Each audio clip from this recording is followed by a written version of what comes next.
So, how do you write a good CV and how do you make sure that your CV in a competitive market stands out from all of the others? The first thing you want to look at is to tailor it to the job in question. So by that I mean it's literally looking at the key skills, experiences, the responsibilities that the employer is going to be looking for, that they've outlined in their job description, and then you want to look at your CV and your experiences rather and try to line them up.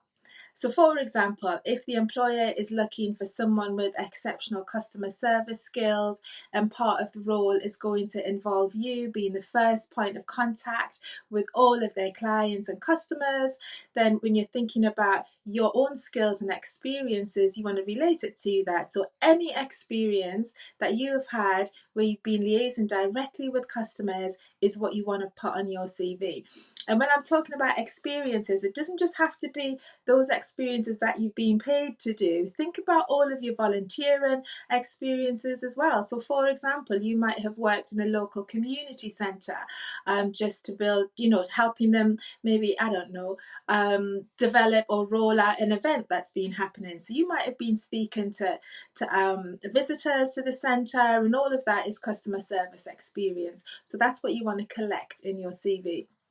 The second thing you want to do is to show, don't tell. And by that I mean, if you say, for example, you've been in a sales role and you have increased sales by 50%, then say you've increased sales by 50% rather than saying I was the top salesperson.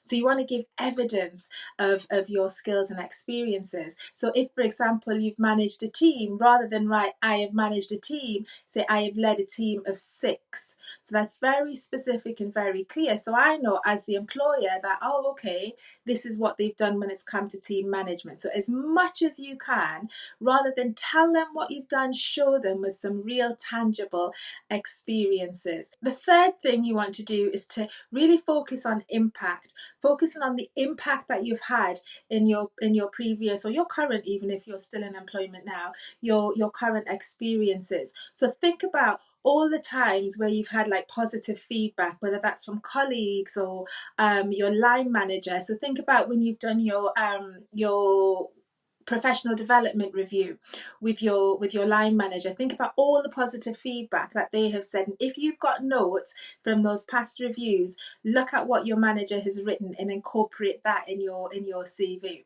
And the fourth thing you want to do is to remember your skills are transferable. So you don't have to meet all like 100% of what's written on a job description. 60% is fine. And as women, we are more likely to like totally discount ourselves from applying for roles if we don't meet every little bullet point that's on that job description. And that men don't do that. They'll apply if they just meet 60%. So let's take a lesson from the guys in this sense. And what you want to demonstrate and really draw your focus on the things that you do. Don't make excuses and start to say, oh, I haven't got experience in this. Nobody cares. We want to know what you can do. And then end up with sentences, include sentences rather, that you pick new skills up, you pick new technologies up really quickly. Because then I know as an employer that if everything else you're ticking the boxes on everything else, and I know that you're a quick learner, and I know that I'm going to give you training on whatever processes and technologies that we are going to use, I will train you on that, then that's a win for me. When you're thinking about your skills and experiences, if you're like trying to transfer into a new industry and you're like, oh, I've not done anything in that industry before, then again, focus on your transferable skills. So when you think about your transferable skills, I use the analogy of learning how to drive. So just because you might have driving lessons in a Mini Coupe and you might take your driving test in a Mini Coupe, it doesn't mean you have to drive a Mini Coupe for the rest of your life. No, those driving skills are transferable. So it's exactly the same with you. If you have been working in an accountancy department in, I don't know, retail, and you want to work in, say, advertising, accountancy is accountancy. If you have been a an exec assistant in one industry and you want to move to the next, again, your skills will transfer. But it's all about you letting me know as the employer that you've got this, that you can actually transfer those skills, no problem at all. And the fifth thing you want to do is to inject your personality. Remember that although your CV is about applying for a job, you are actually submitting that application to a person, another human being just like you, who's got their own dramas going on in life. So remember that you're speaking to them, and just injecting the CV with a little bit of your personality, a little bit of humour can set you out from the crowd. Because it's not that hard to stand out, to make your CV stand out. You just have to do what 99% of job seekers do, and that is be quite generic. Whereas we're all about daring to be different, and the principles that we've just talked about will help you do just that. So some of the definite don'ts when it comes to writing your CV is, one, don't make it generic, because it's so impersonal for me as a hiring manager to just get a bland CV where you've not really taken any interest in the job itself. So you've not really read the job description or done any research at all. So that's what you're telling me as a hiring manager when you send a generic CV. The second don't is to, especially when it comes to those generic CVs, because this is one of the key mistakes people make, is say, for example, you want to have a career as a digital marketing executive. And in your profile, you write that's the kind of role that you want. Now that's all right if you're applying for a role that is related to that career. But if you're not, and you're just kind of throwing your CV out to any job that is of vague interest to you, and I'm looking for a personal assistant, but I get a CV that says you want to be a digital marketing executive, then already I've just swiped to the left. So you want to try. It's really important to tailor it to the job. The third thing you want to look out for is to get it proofread.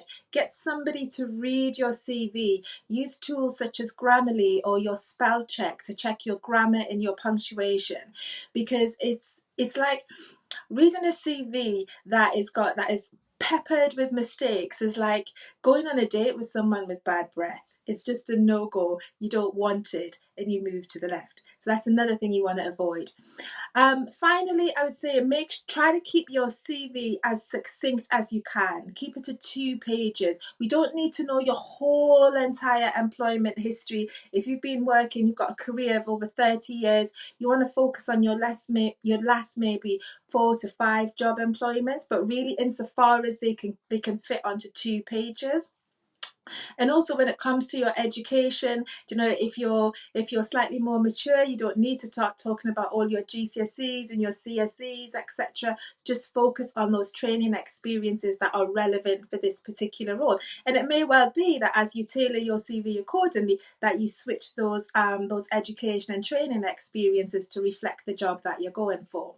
And also, I err on the side of caution when it comes to putting a picture on your CV as well, because that just triggers all kinds of unconscious biases in the minds of the hiring manager. So, for example, if you happen to be smiling in a way that I may not like, then subconsciously I may just look at your CV differently because I saw something that I didn't like in your picture. So, unless you are applying for a job that requires you to be on show, where they've asked to see a photograph, then I wouldn't put one on there. And I know people like to get all fuzzy with their designs on their CVs, but ultimately you can keep it as straightforward, same font throughout, and it doesn't need to be a snazzy design, because what's important is what you've written in the document. And throughout your CV, you want to also include links to your work, which is another way of giving clear examples of what you've done. So links from your work straight away in your bio. So you want to have your name. You can include your postcode, but you don't necessarily need to include your full address because of GDPR. That protects your identity. Your postcode is fine. You want to have a current telephone number and email address, but also have your LinkedIn profile. If you have your own website, professional website, include that too. If there's work out there in the public domain that you have created, so for example, you might have built websites for other clients and customers that are publicly available, don't be afraid to put those in there too. And if you ran a campaign, for example, and you're able to show some assets from that, again, then have a link where your prospective employers can download that information, because it's really good to actually to read a CV that allows you to then go off and see more examples of the person's work. It kind of gives you a little bit more of an insight into what they're capable of doing. And don't worry if you haven't managed to write down everything I've said in this video. There's a worksheet that covers the key points that have been addressed that will help you develop a CV that will stand out from the crowd.